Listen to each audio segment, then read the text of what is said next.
सुरुवातीला एक मोठी बातमी आहे शिरूरमधून।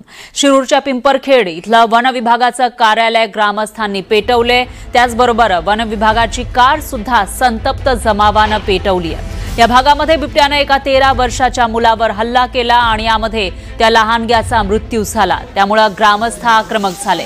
नरभक्षक बिबट्याला तातडीने जेरबंद करा अशी मागणी केली जाते। बेल्हे जेजुरी अष्टविनायक मार्गावर रास्ता रोको आंदोलन आता करण्यात आलं आहे आणि त्यावेळेला संतप्त जमावानं वन विभागाची कार पेटवली। त्यानंतर जमावानं पिंपरखेड मधील वन विभागाचं कार्यालय सुद्धा पेटवलं। दरम्यान जमावानं वनमंत्री किंवा जिल्हाधिकारी येईपर्यंत मुलाचं पार्थिव नेण्यास नकार दिलाय। पुणे जिल्ह्याच्या शिरूर तालुक्यातील पिंपरखेड येथे बिबट्याच्या हल्ल्यात 13 वर्षीय मुलाचा मृत्यू झालाय। त्यानंतर या भागातील ग्रामस्थ संतप्त झाले असून ग्रामस्थांनी वन विभागाची गाडी जाळली आहे। त्याचबरोबर वन विभागाचं कार्यालय फोडण्याचा प्रयत्न केला असून वन विभागाचं कार्यालय जाळण्याचा प्रयत्न केलाय।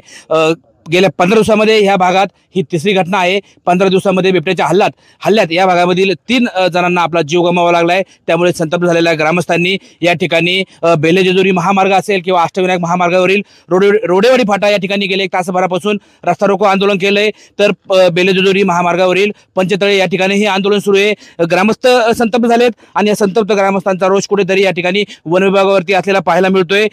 या ठिकाणी रस्ता रोको आंदोलन करत ग्रामस्थांनी रस्त्यावरतीच ठिय्या मांडलाय। आपल्यासोबत काही ग्रामस्थ आहे, काय सांगाल? खरं तर बिबट्याच्या हल्ल्यात एका चिमुकल्याचा 13 वर्षीय मुलाचा मृत्यू झालाय। साहेब, आम्ही आता हटणार नाही। देवदत्त निकम साहेबांनी त्या ठिकाणी मागच्या हल्ला झाला त्यावेळेला आपले कलेक्टर, डेप्युटी कलेक्टर त्या ठिकाणी आले आणि साहेब म्हटले आम्हाला कलेक्टरची परवानगी इथं या ठिकाणी आले पाहिजेत।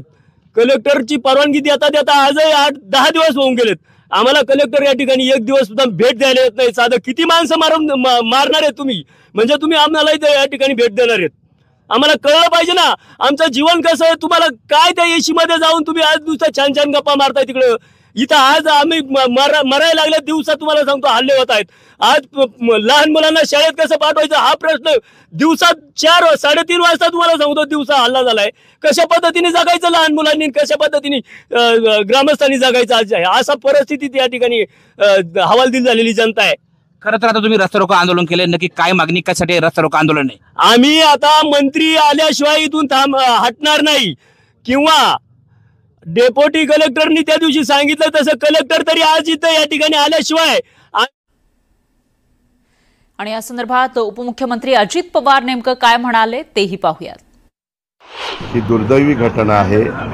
मी त्याच्या संदर्भामध्ये केंद्रीय मंत्री भूपेंद्र यादव साहेबांची वेळ मागतो। उद्याच मी मुख्यमंत्र्यांशी पण ह्याविषयी बोलणार आहे, कारण आता लोकांची सहनशीलता संपलेली आहे।